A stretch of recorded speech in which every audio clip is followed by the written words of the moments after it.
अरे भाई क्या हुआ? सुबह सुबह तुम इतनी टेंशन में क्यों बैठे हो? क्या बताऊं यार, थोड़ी टेंशन हो रही है। टेंशन? किस चीज़ की टेंशन बताओ। अपने गांव में जो ब्रिजेश है, मुझे उसकी ज़मीन चाहिए हर हाल में, क्योंकि मुझे ना वहाँ ईंटों का भट्टा खोलना है। लेकिन भाई आप उसकी ज़मीन क्यों लेना चाहते हो? गांव में और भी लोग हैं, आप उनकी ज़मीन ले लो।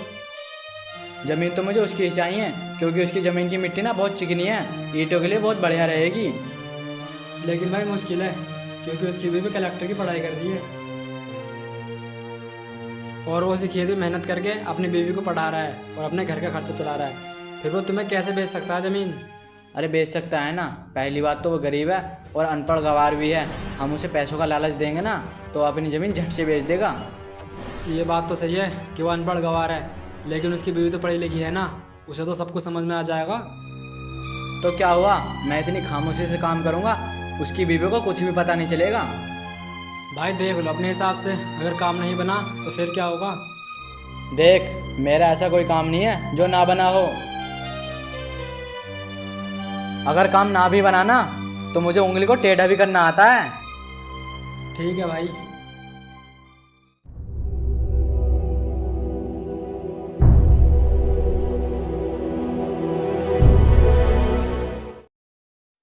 अरे मिष्टी, बन गया खाना?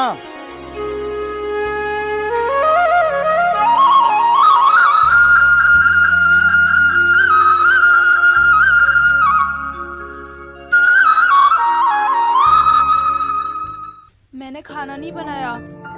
क्यों, क्या हो गया? घर में ना अनाज नहीं है, सारा कुछ आज खत्म हो गया। तुम बाजार से ना घर का राशन ले आना, खाना जब ही बनेगा। अरे मिष्टी, मेरे पास तो अभी पैसे भी नहीं है। जितने भी पैसे थे वो सारे तुम्हारी कोचिंग की फीस में चले गए। क्या जी, आप भी? जब घर में पैसे नहीं है तो आपने मेरी कोचिंग की फीस जमा क्यों की? मिष्टी, मैं नहीं चाहता कि तुम पैसों की वजह से पढ़ ना पाओ। मैं ये चाहता हूँ कि तुम अपनी पढ़ाई अच्छे से करो और तुम्हें किसी चीज़ की दिक्कत ना हो।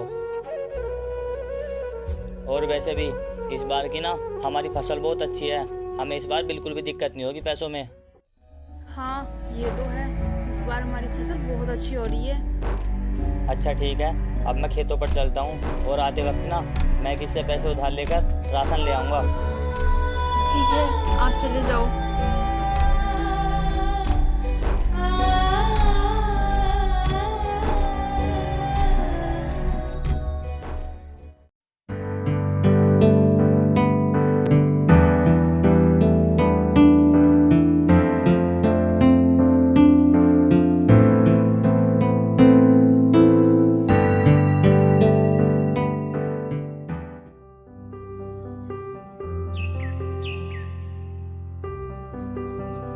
अरे ओ ब्रिजेश, जरा इधर आ।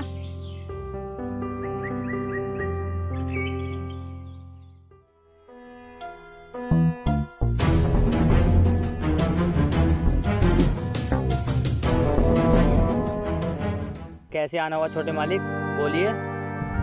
ज़्यादा कुछ नहीं, देख तेरी बीवी कलेक्टर की पढ़ाई कर रही है ना, तो तुझे उसके लिए पैसे की भी ज़रूरत होगी। क्या मालिक सच में? मेरे पास एक आइडिया है जो तेरे बहुत काम आएगा, जिससे तेरी सारी गरीबी दूर हो जाएगी। तू ना इस ज़मीन को मुझे बेच दे, मैं इसके ना तुझे बहुत अच्छे दाम दूंगा। मालिक, ये मैं नहीं कर सकता। इस ज़मीन के सहारे तो मेरी रोजी रोटी चल रही है, मैं इसे कैसे बेच सकता हूँ? अरे ये क्या बोल रहा है तू? सोच ले, बहुत फ़ायदे में रहेगा। नहीं मालिक, मुझे नहीं बेचनी अपनी ज़मीन, आप जाओ यहाँ से। ठीक है, जैसी तेरी मर्जी। अब तेरे साथ मैं जबरदस्ती तो नहीं कर सकता।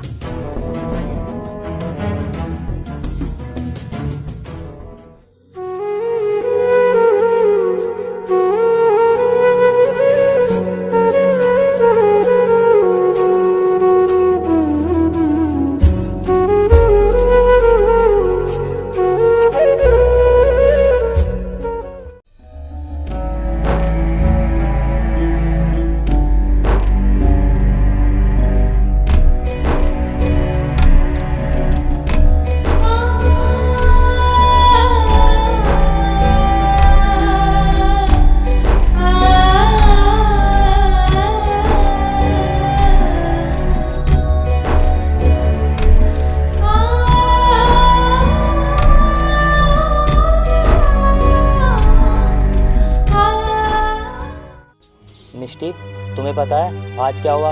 आज खेतों पर ना छोटे मालिक आए थे। हाँ तो क्या हुआ? वो ना हमारी ज़मीन खरीदने को कह रहे थे और वो हमारी ज़मीन के ना बहुत सारे पैसे दे रहे थे। देखो, हम उस ज़मीन को नहीं बेच सकते क्योंकि वो आखिरी सहारा हमारी ज़मीन ही है। अगर मेरी नौकरी नहीं लगी तो हम मेहनत मजदूरी उसमें कर तो लेंगे। इसीलिए तो मैंने उनसे साफ साफ मना कर दिया कि हम अपनी ज़मीन नहीं बेचेंगे, और वो चुपचाप चले भी गए। चलो ठीक है, तुम आराम करो, मैं तुम्हारे लिए पानी लेकर आती हूँ। तुम ना खेतों से आए हो, तुम थक गए होगे। ठीक है मिष्टी।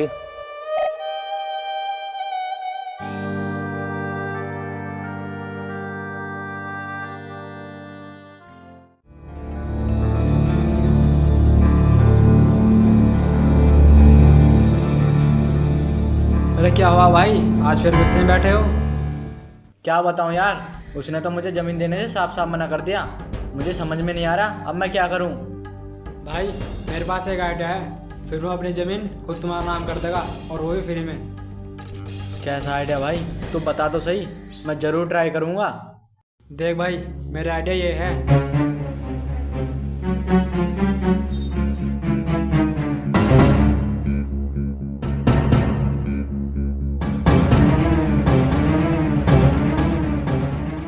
अब तुम उसके पास जाओ, अब वो खुद अपनी ज़मीन तुम्हारा नाम कर देगा। ठीक है भाई, कल फिर देखता हूँ जाकर।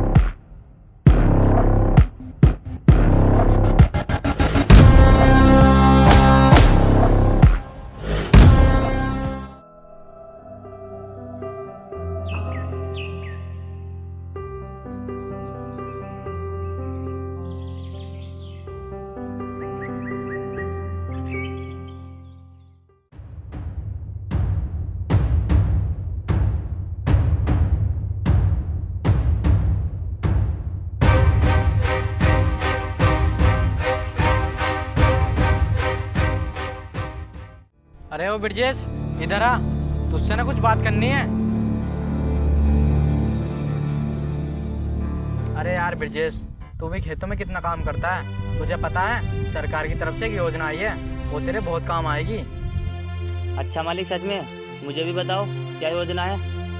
देख, ज़्यादा कुछ नहीं, तुझे ना इस पेपर पर साइन करना, फिर हर हफ्ते तेरे 2000 रुपये आया करेंगे।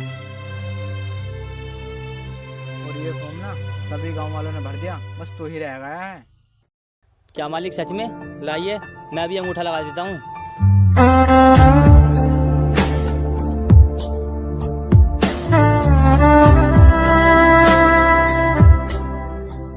हाँ, ये हुई ना बात। ये ले पेपर, और ये पेपर ना अपनी बीवी को दिखा देना, वो तुझे पढ़कर सब बता देगी। ठीक है मालिक, मैं भी जाता हूँ।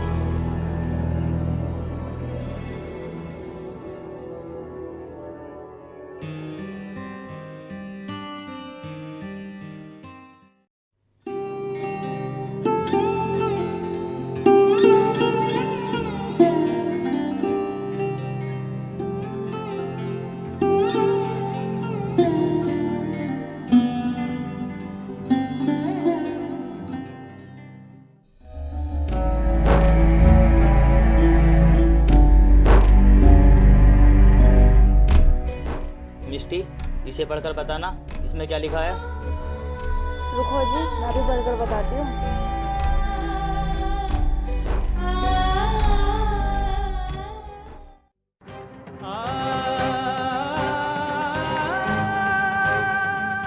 अरे ये तुमने क्या कर दिया? हम लोग बर्बाद हो गए। क्यों, क्या हुआ मिष्टी? सब ठीक तो है ना?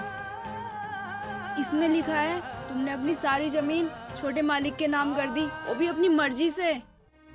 क्या तुम ये क्या बोल रही हो? उसने मेरे अनपढ़ होने का फायदा उठाया? उसने मेरे साथ इतना गलत किया? अरे अब हम लोग बर्बाद हो गए हैं, अब हम क्या करेंगे? मिष्टी, तुम ना परेशान मत हो, अब तुम्हें ना कलेक्टर बन के जरूर दिखाना है, चाहे कुछ भी हो जाए। आज उसने मेरा फ़ायदा उठाया है, पता नहीं कल वो कितने लोगों का फ़ायदा उठाएगा। इसलिए ना तुम आज से दिन रात मेहनत करनी शुरू कर दो और कलेक्टर बन जाओ। ठीक है जी, अब मैं दिन रात पढ़ाई करूंगी और एक कलेक्टर बनूंगी ज़रूर। ठीक है मिष्टी।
कौन हो तुम और मेरे खेतों में क्या कर रही हो?